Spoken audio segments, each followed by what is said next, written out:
Nosotros tenemos a la ministra secretaria vocera de gobierno, la ministra Carla Rubilar, que está con nosotros. Ministra, un gusto en un día difícil para todos cuando estamos viendo la cantidad de contagiados, además, y mañana son cerca de 5 millones de chilenos que van a estar en cuarentena.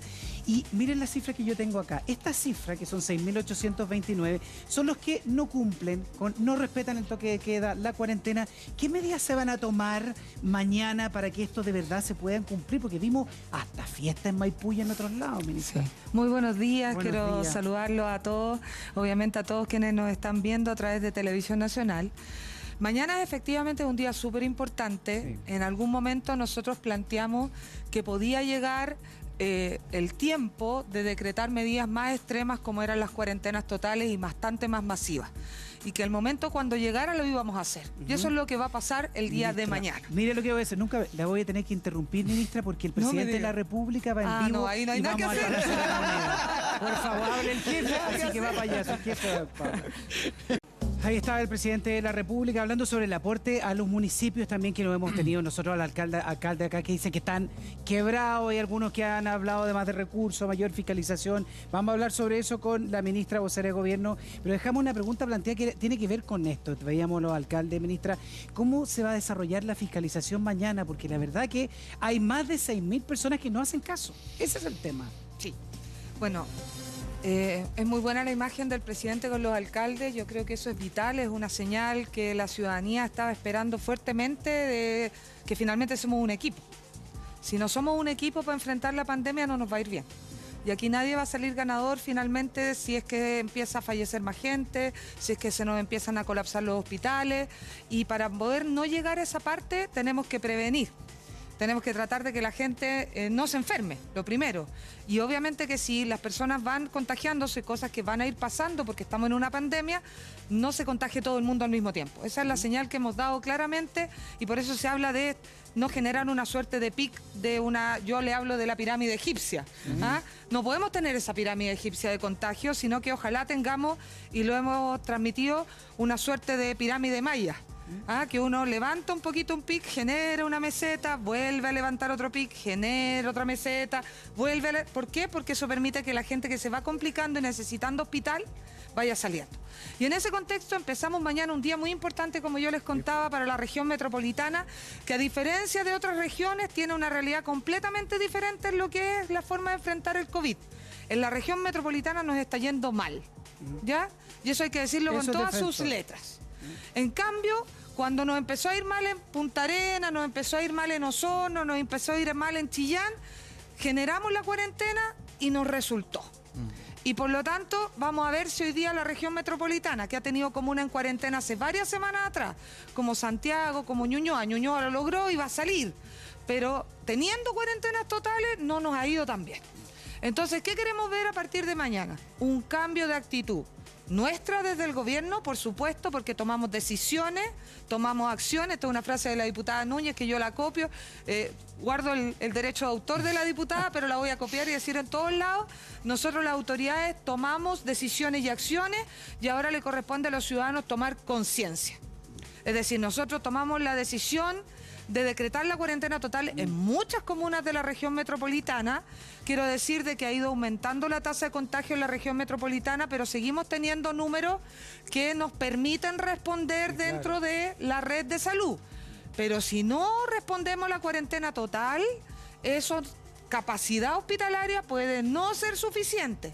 Por lo tanto, generamos la cuarentena total en el momento oportuno, si la ciudadanía la responde, la respeta y nos sigue faltando aquí.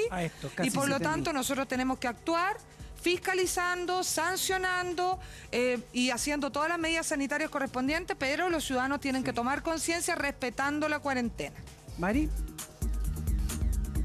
Ministra, ¿cómo está? Muy buenos días. Es que me preocupa lo que usted dice, porque dice, nos está yendo mal en la región metropolitana, donde están más del 80% de los contagios. Entonces, ¿cómo vamos a hacer para que esta cuarentena se respete? Si ya no la respetaba una minoría cuando estamos hablando de 5 millones de habitantes, ¿qué va a hacer? ¿Va a sacar más militares a la calle, más carabineros? Porque las cuarentenas anteriores, dentro de las críticas que había, es que la fiscalización de los militares era muy leve. Sí, muchas cosas tenemos que decir al respecto de mañana a las 10 de la noche. Recordemos, mañana a 10 de la noche, un día importante, una hora importante. Vamos a tener 7 días de cuarentena de muchas comunas de esta región, donde hay muchos sectores vulnerables, donde vamos a necesitar mucho compromiso del alcalde. Primero, restringimos los permisos. Recordemos que antes teníamos muchos más permisos, lamentablemente se mal utilizaron los permisos, mucha gente pedía muchos permisos para salir. No puede ser, María Luisa, que nos pidan cuarentena total y cuando decretamos la cuarentena total busquemos las fórmulas a través de muchas peticiones de permiso para vulnerar la cuarentena total. Son máximo 7 por RUT, ¿no? Son máximo 7 durante los 7 días de la cuarentena por RUT y aunque vaya a la comisaría presencial va a estar bloqueado el RUT. Por lo tanto, trampa no vamos a poder hacer y por lo tanto organizarnos bien, a generar solidaridad y aquí lo primero que hicimos fue restringir los permisos. 1 por día.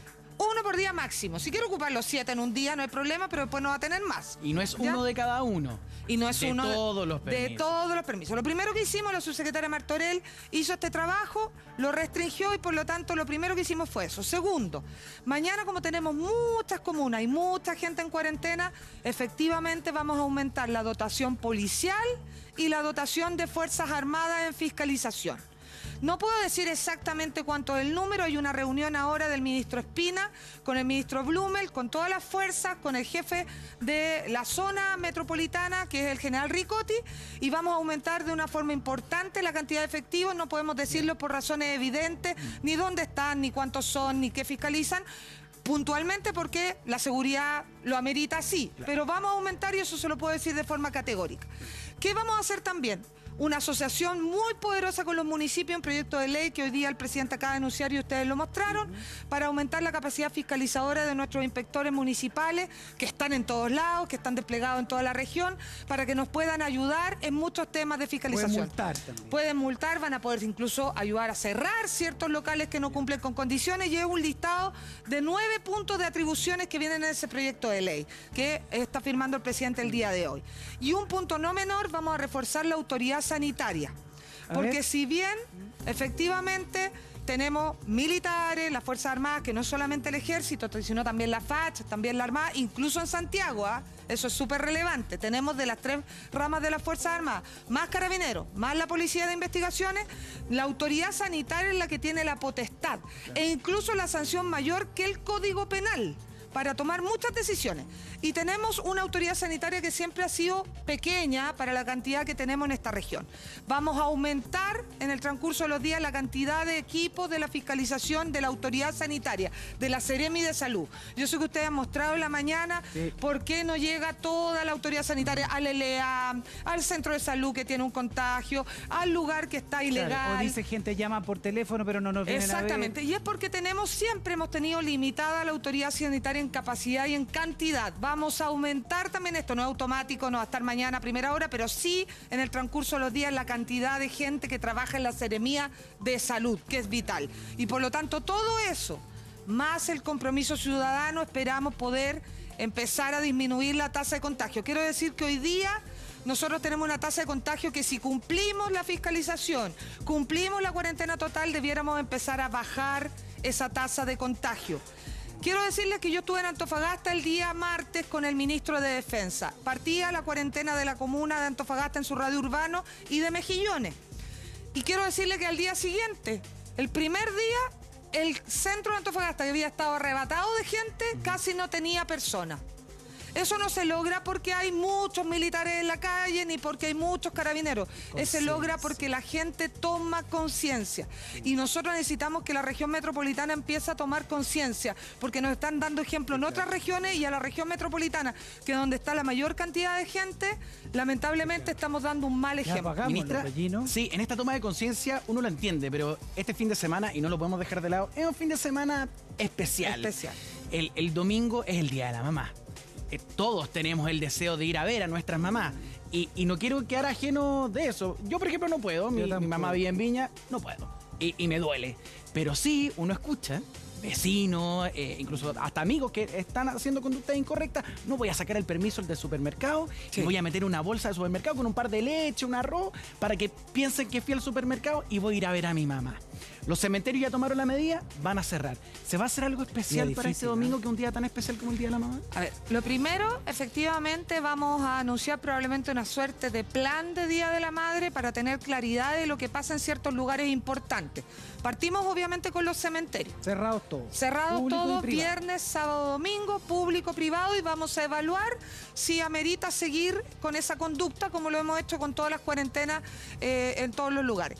Vamos a ver y vamos a analizar lugares importantes, terminales de buses, florería, etcétera, para poder decir que se puede, que no se puede hacer. No obstante eso, estamos hablando de que el Día de la Madre es un día de amor, ¿no? Yo amo a mi madre, quiero saludarla. El regalo finalmente que la mamá más aspira de uno no es un regalito, un paquetito, sino el cariño, acordarse de ella, etcétera. Quiero decirle que en esta oportunidad, en medio de la pandemia, el mejor regalo que le pueden hacer a las mamás es cuidarlas. Y para cuidarlas probablemente el saludo, el cariño y el regalo esta vez va a tener que ser virtual. Quiero decirle con todas las letras, en la región metropolitana las condiciones no están dadas para que nosotros salgamos, efectivamente, sobre todo si tenemos una mamá mayor, una mamá que tiene más edad o una mamá que tiene una enfermedad crónica o inmunodeprimida. Y por lo tanto, por favor, esta vez el cariño se va a representar alejándose y no acercándose. Ese reclamo que muchas veces las mamás dicen, no me vienen a ver. Es cierto, muchas veces dejamos de ver a la mamá. Y que sirva de reflexión, porque tuvimos tantas oportunidades de verla. Yo lo hago conmigo misma, con mi propia mamá. Tantas oportunidades que tuvimos de verla y no lo hicimos. Y no nos dimos ese tiempo. Y ahora queremos. Y ahora lo único que queremos es verla. Pero mire, de colega a colega aquí, asentía el doctor.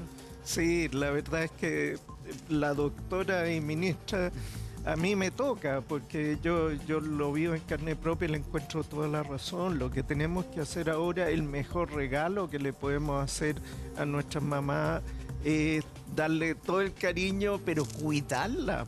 Cuidarla, imagínate, por ir a saludarla. De repente la mamá se le arranca un abrazo y te abraza y le transmite un bicho y después se te enferma. La culpa que vamos a tener después. O sea, este es el momento de la responsabilidad. ¿A qué lo atribuye usted que no entiendan algunas personas, doctor? Que hemos visto que van a saludar a su mamá y a su papá y les dan un abrazo bien apretado, no sabiendo que lo exponen. Somos duros, somos porfiados, como que creyéramos que somos invulnerables. Y este es el momento, la noche más amarga de Chile, el momento en que vamos a vivir los momentos más duros. Pero es el momento también en que tiene que emerger de nosotros el Chile más responsable y lo mejor de nosotros. No es el momento para estar con la pelea, es el momento para sacar lo mejor, la responsabilidad, el compromiso y una palabra que no está de moda. Pero como yo tengo más de 60 años, puedo decir cosas que no están de moda. El patriotismo. Tenemos que cuidarnos entre todos nosotros. Sí, claro. Me dice usted, bueno, usted coincide con el doctor ahí, pero hay gente que no. Ayer me tocó hacer un recorrido por Macul y Peñalolén y la verdad que había muy poca gente con mascarilla, había gente carreteando en las plazas, tomando sin mascarilla, pasándolo bien como si fuera una fiesta. Y lo vi mucho. Bueno, yo quiero decirles de que ayer yo vi, como ustedes mostraban, un paciente con coronavirus. Sí, Sebastián. Me impactó profundamente. Sebastián. Incluso llegué a preguntarme si debíamos o no debíamos mostrar en televisión un caso así. Lo quiero decir transparentemente. ¿Y por qué reflexionó así? Porque es duro, porque finalmente, Muy obviamente, duro. está con permiso de él, lógico, Sí, si no, sí. no habría ninguna posibilidad de mostrar a un paciente por el respeto, obviamente. Y yo dije, porque uno como médico trata de proteger, ¿no es cierto?, la intimidad de los pacientes y todo. Pero después dije, claro, este es un paciente que permitió ser visto en estas condiciones. Dio a su consentimiento, su autorización. Y después dije, miren a lo que estamos teniendo que llegar, demostrar cómo una persona se ahoga profundamente viviendo esta enfermedad hospitalizado, para que tal vez tomemos conciencia. Entonces yo siempre me he preguntado, y lo he dicho en televisión, ¿qué más tiene que pasar? Fue la frase que ocupé con la famosa fiesta clandestina de Maipú. ¿Qué más tiene que pasar? Porque finalmente esas 400 personas se creen invencibles, y esa es la verdad. A mí no me va a pasar nada. No me va a pasar. A mí no me va a pasar nada, así que yo me voy a esta fiesta, da lo mismo que haya toque de queda, da lo mismo que estemos en una región que está aumentando sus casos, y quizás pasa asintomático si se contagia uno de estos chiquillos jóvenes, pero va a llegar a su casa, va a saludar a su abuelita, y el día de mañana quizás su abuelita fallece por su irresponsabilidad. Si de eso estamos hablando, entonces yo la verdad es que hoy día creo que incluso esa imagen, lamentablemente, no me alegra, pero quizás está llegando a ser necesaria. Y lo encuentro brutal, que esté llegando a ser necesario mostrar a un paciente hospitalizado, ahogándose, que él sienta además que es necesario mostrar su caso, porque no estamos tomando conciencia. Sí, yo la encontré así de brutal. Buena, yo creo, Mari. Ayer lo conversamos eso precisamente, ministra, es lo que le quiero preguntar, porque efectivamente el caso de Sebastián es un caso para remover conciencia. Después hablamos con él desde su casa, que hoy día, menos mal, ya está muy bien y ya lo superó, pero él entendió que tenía que ser un aporte de la sociedad. Entonces, en esa misma línea, ministra, le quiero preguntar cómo enfrenta y qué diría usted precisamente frente a las críticas que se hacen al gobierno por exactamente lo mismo que estamos conversando, que es las señales de tranquilidad que el gobierno muestra, porque quizás eso no es lo que hace efecto a que la gente se cuide y cumpla las medidas como las cuarentenas. ¿Por qué se lo digo? El retorno seguro, el que hablan, o que se van a abrir los malls, o que la subsecretaria dice que se puede tomar café. ¿Eso no confunde quizás a una cultura como la nuestra? Mire, yo creo que es súper relevante que nosotros tengamos que transmitir que el concepto de nueva normalidad, ¿no es cierto?, es un concepto que es hacia dónde nosotros vamos. Quizás, y yo creo que siempre es bueno analizar cómo uno comunica, cómo transmitió, si el ejemplo que uno puso en aquel momento para tratar de que se entendiera de mejor manera fue en el momento oportuno o no, porque la nueva normalidad es hacia donde todos vamos a tener que llegar en algún momento, porque lamentablemente el coronavirus no se va a ir el próximo mes. No. Nos cerramos todas las comunas en cuarentena total 14 días y el 15 el coronavirus se fue. Eso no es así. El coronavirus llegó para quedarse, la vacuna se va a demorar en llegar según lo que nos han dicho los expertos y por lo tanto nunca vamos a volver en un largo tiempo a hacer lo mismo que antes. Y si algún día, poniendo el ejemplo, por ejemplo, del café, ¿no es cierto?, de la subsecretaria, algún día, cuando las condiciones lo permitan, va a volver a abrir un pequeño café. Ustedes han visto las imágenes de otros países, ¿no es cierto? Esas que son como unas cápsulas donde los restaurantes están en otra etapa epidemiológica, obviamente. Pero en algún momento este país, por condiciones sanitarias, va a volver a abrir un café. Y probablemente ese café chiquitito va a tener esa cobertura, van a ser 2 personas a lo más, vamos a tener que usar mascarilla y por lo tanto no vamos a volver a vivir ese café como entendíamos el día de ayer. Y a eso se refería. En algún momento, en el futuro... Claro, pasa que se entendió que era como que el café era el otro día. No, que era mañana. Pero era mañana el café. Pero si estamos aprendiendo todos y todos los días de Y ahí, claro, María Luisa, te lo concedo error. Totalmente, porque si se entendió que la nueva normalidad era mañana, que el retorno seguro era que mañana todos íbamos a comprar al mall, por supuesto que no se entendió lo que estábamos transmitiendo, que era que íbamos a tener que prepararnos para que en algún momento, cuando volviéramos a ese café, volviéramos a ese trabajo, que no es indispensable, porque el indispensable hoy día está funcionando, ¿no es cierto? Volviéramos a ciertas actividades deportivas, culturales o lo que fuera, no iba a poder volver a ser como era antes. Café, no. ¿Y usted cree que las señales cuando hablan los malls y que se van a reabrir y vamos a tratar de hacer eso son malas señales de normalidad? En estricto rigor, para la región metropolitana, hoy día como estamos tratando de parar este aumento de los contagios para que no se nos dispare y no se nos convierta en una pirámide egipcia, sino que hagamos una meseta, ojalá nos quedemos hoy día en los 1500 un rato largo. Tuvimos en algún momento en los 300, después pasamos los 600, ahora estamos como en los 1200, 1300 en promedio, hablo, y ojalá ahí nos quedemos un ratito largo para que el hospital pueda responder. Para eso no podemos efectivamente en la región metropolitana estar volviendo todos al mismo tiempo a ver y a tomar actividades, y por lo tanto no es lo mismo nuestra región que otra región que no tiene caso. Le quiero preguntar, ministra, no me lo contestó todavía porque vamos a tener, usted sabe, tenemos compromisos comerciales, pero el tema de las camas críticas, se habla de un pique en los próximos 7 días, otros hablan de 10 días, ¿tenemos las camas suficientes? ¿Cuáles son los hospitales que podrían verse más críticos? Lo vamos a hablar con usted en un segundo. Perfecto. Antes Gino nos tiene un consejo. Muchas gracias, Gino. Estamos hablando con la ministra, vocera de gobierno. Es importante hablar todos los temas con la ministra también e interpretar lo que usted nos está entregando e pidiendo que le preguntemos. Por ejemplo, el tema de las camas críticas. Sabemos que el nivel de contagio está en 1.500 hoy día, la cifra más alta, ministra. Se habla puntualmente del sector sur, la Pintana, Puente Alto, la Florida, suroriente, pero estamos hablando, ¿tenemos la capacidad hoy día para enfrentar ese nivel de contagio por 10 días con las camas críticas? Sí. Mira, Nacho, yo lo primero quisiera complementar algo de lo anterior, porque cuando María Luisa nos preguntaba al respecto de las señales, nosotros siempre también tenemos que considerar que estamos en una ecuación súper difícil, Nacho. Y esa ecuación súper difícil es cómo cuidamos la salud, pero la salud también tiene que ver con cómo no disminuimos los ingresos de la familia, porque la salud también depende de los ingresos de la familia y las condiciones en que cada una de las familias vive. Y los que viven el día a día. Ya, eso es súper vital y esa es una ecuación que yo diría de las más difíciles que a este gobierno y a todos los que estamos enfrentando la pandemia le va a tocar enfrentar. Y en ese contexto hay que decir de que como no tenemos vacuna para este virus, sí tenemos una vacuna para la pobreza y para la disminución de los ingresos, y es cuidar el empleo. Y vamos a tener que enfocarnos muy duramente en cuidar el empleo en condiciones muy adversas, porque la pobreza conlleva muchas enfermedades asociadas y el doctor lo sabe. Y por lo tanto ahí tenemos esa delgada ecuación muy difícil de realizar, que es cómo cuidamos los empleos y cómo finalmente protegemos a las familias también para que una vez pasada la pandemia del coronavirus no nos enfrentemos a una pandemia peor aún, que también tiene problemas sanitarios.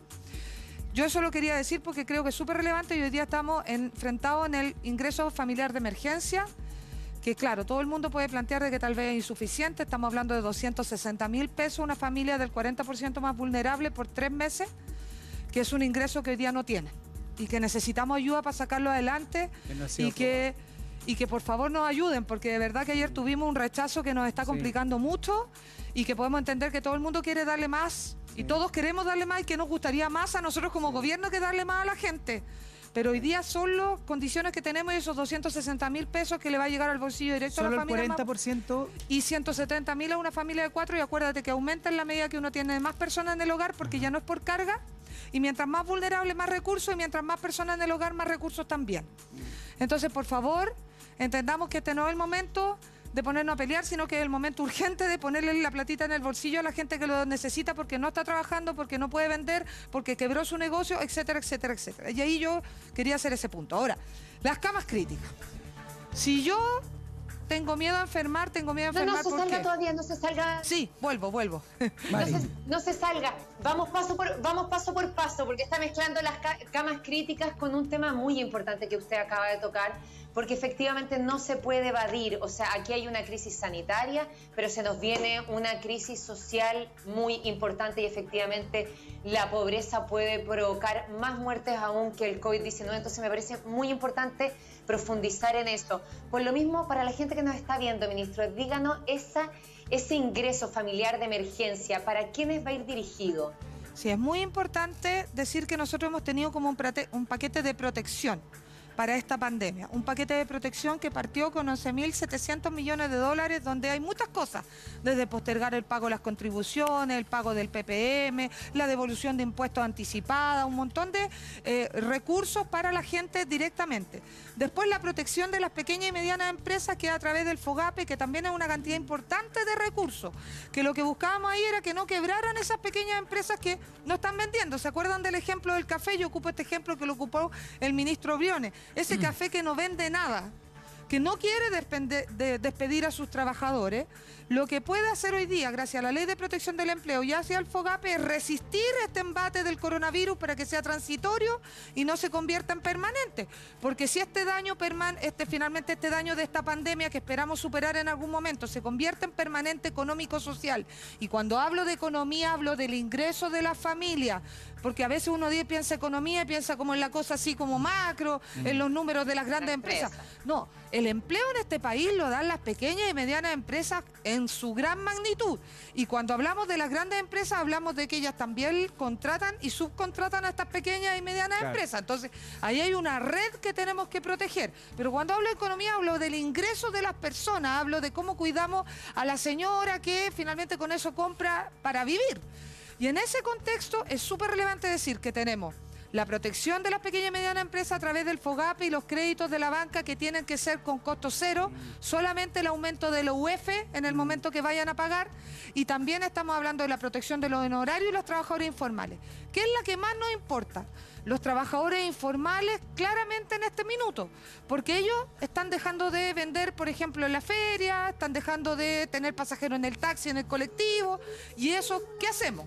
Tenemos que ayudarlos de alguna forma y a ellos les vamos a ayudar al 60% más vulnerable que está en el registro social de hogares con un ingreso durante 3 meses, los meses más difíciles de la pandemia. ¿Cómo ingresan? ¿Cómo ven los datos? Hay gente que dice yo no aparezco en el registro, no me van a pagar absolutamente nada. La ministra nos va a contar todo eso. Tenemos compromisos comerciales. Es un problema. Son cosas difíciles que le dan a uno decir a la ministra esperar porque tenemos la pausa, pero hay que hacerlo. Volvemos al tiro con la ministra Rubila.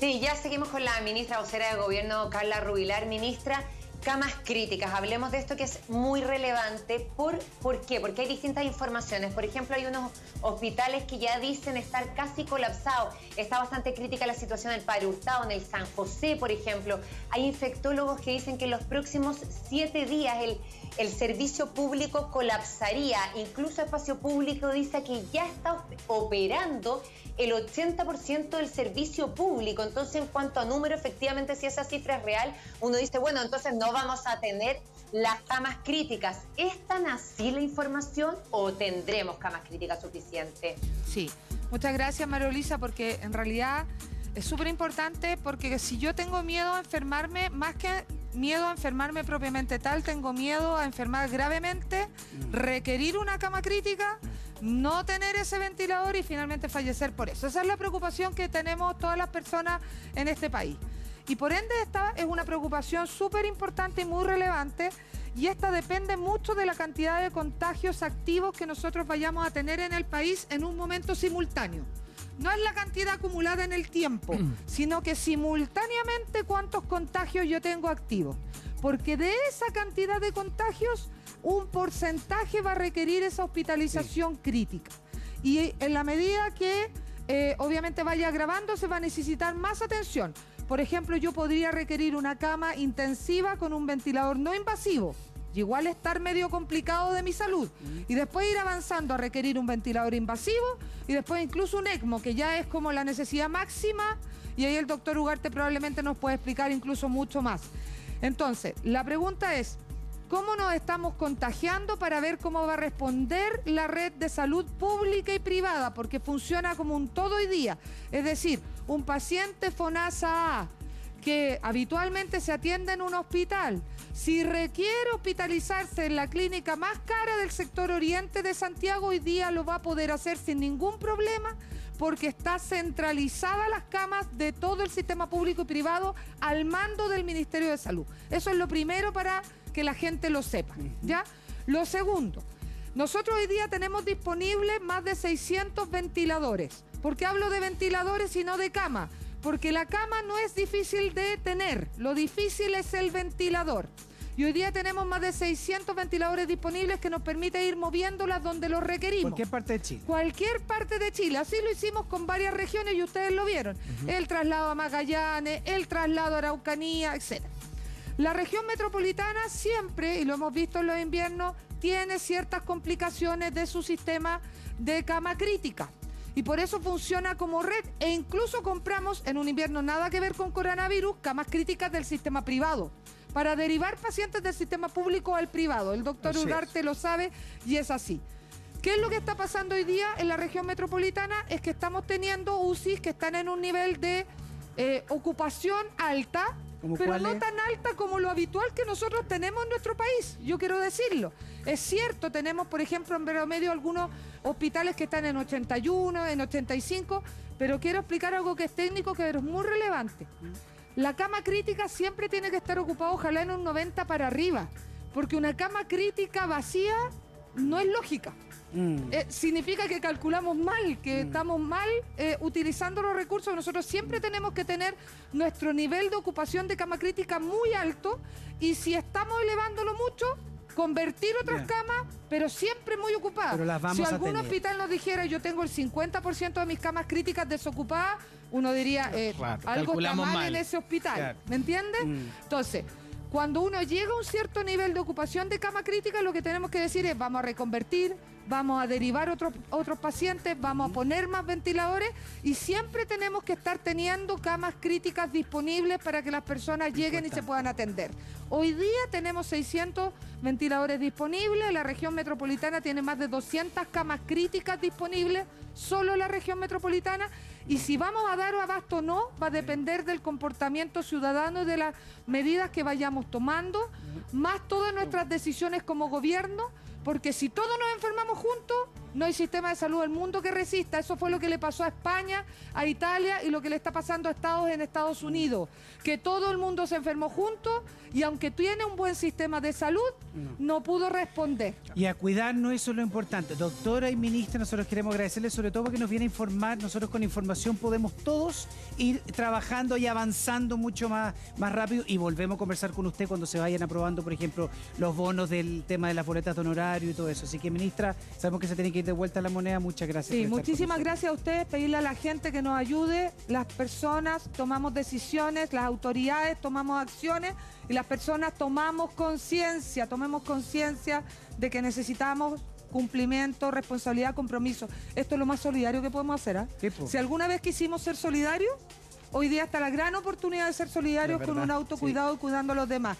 Y quiero agradecer al Parlamento por habernos aprobado muchos proyectos que están llegando en beneficio de la ciudadanía, pero también hoy día quiero decirles que no podemos rechazar estos proyectos, no podemos. Yo fui oposición, aprobé todos los proyectos que eran para la gente. Este es el momento de apoyar los proyectos como el ingreso familiar de emergencia. Es urgente. Cada día que pasa significa más días para que esos recursos le lleguen a la gente que más lo necesita.